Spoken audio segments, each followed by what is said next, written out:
Hey guys, in this video I'm going to be talking about how to write an essay in an IB history course. And now the things that I'm talking about in this video can of course also be applied to the other IB subjects or just to essays in general. But it's going to be focused on the very fact-based, evaluation-based essays that one writes in an IB history course. Now the first and also the most important step for writing an IB history essay is to realize what the IB actually wants from you. They don't want you to demonstrate how much you know about history. Instead, they want you to demonstrate how well you can answer a question regarding history. So what this means, if we look at these examples that I have here, for example, the first one, analyze the role of Vietnam in the development of the Cold War between 1964 and 1975. What they're asking for here is, they want you to write about the Vietnam War, not just anything about the Vietnam War, but the Vietnam War in the context of the general Cold War. And they also want you to write about what happened in between the years 1964 and 1975.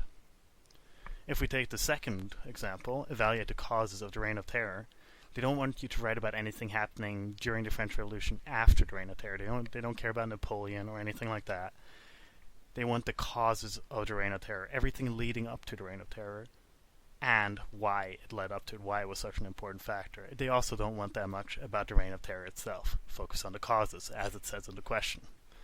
Now the last two examples, they're a bit simpler. Examine the domestic policies of Napoleon III. Just make sure you focus on the right Napoleon, and that you focus on purely domestic policies. Don't start bringing in foreign policy.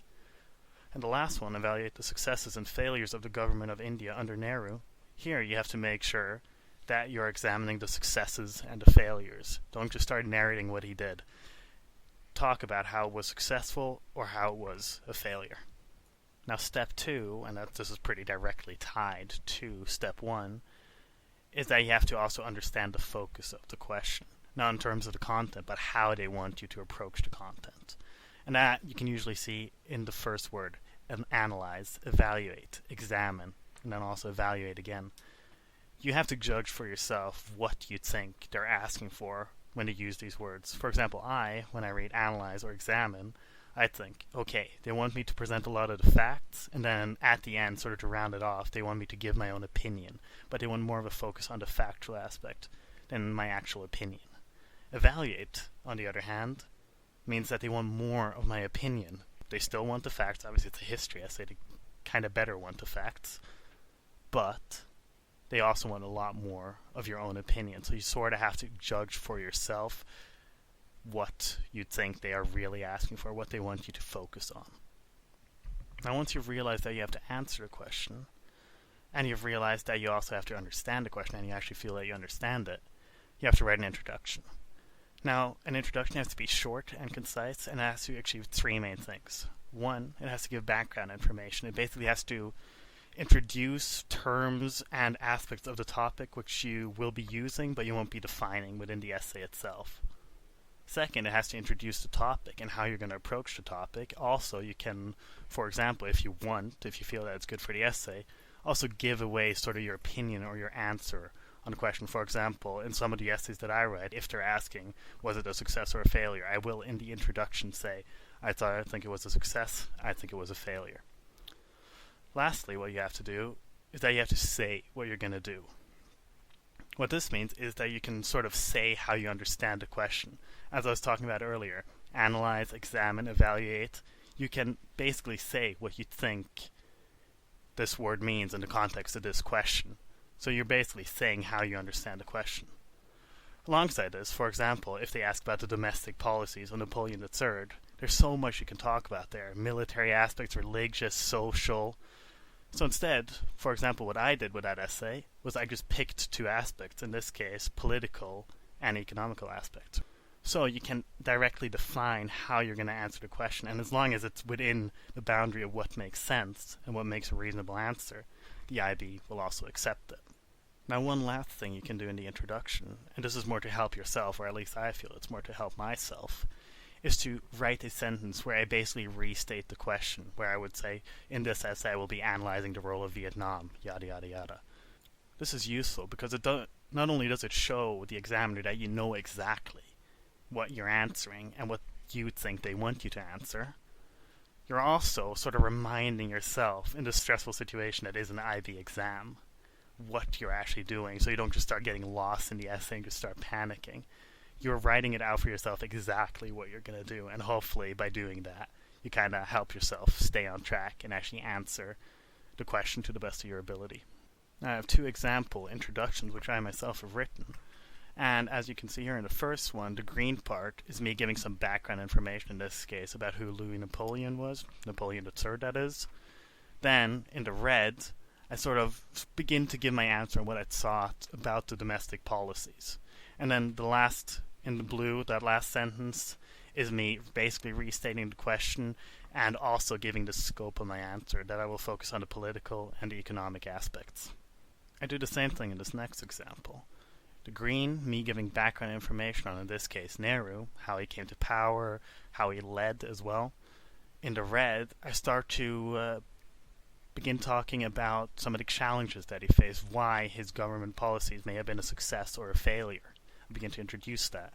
And then that last line, I restate the question, and again, give what aspects I'm going to focus on, in this case, political and social aspects.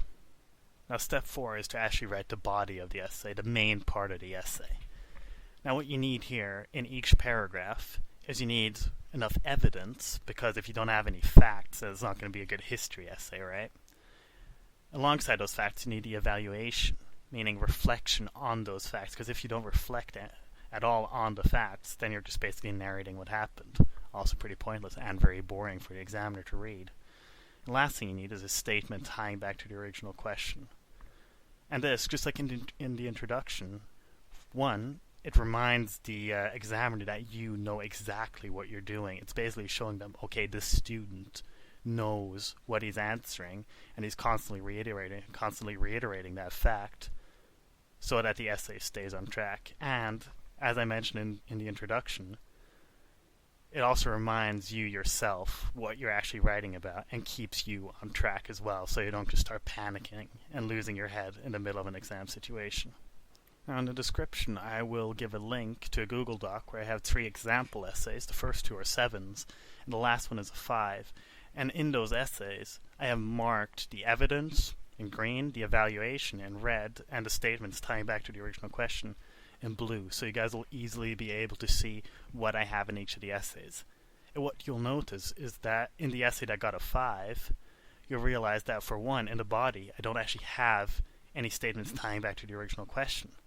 And there you also realize, if you actually bother reading through it, it's a pretty bad essay, but if you guys actually bother reading through all that, then you also realize that I sort of never really directly answer the question. I kind of lose myself in the essay and never actually really focus.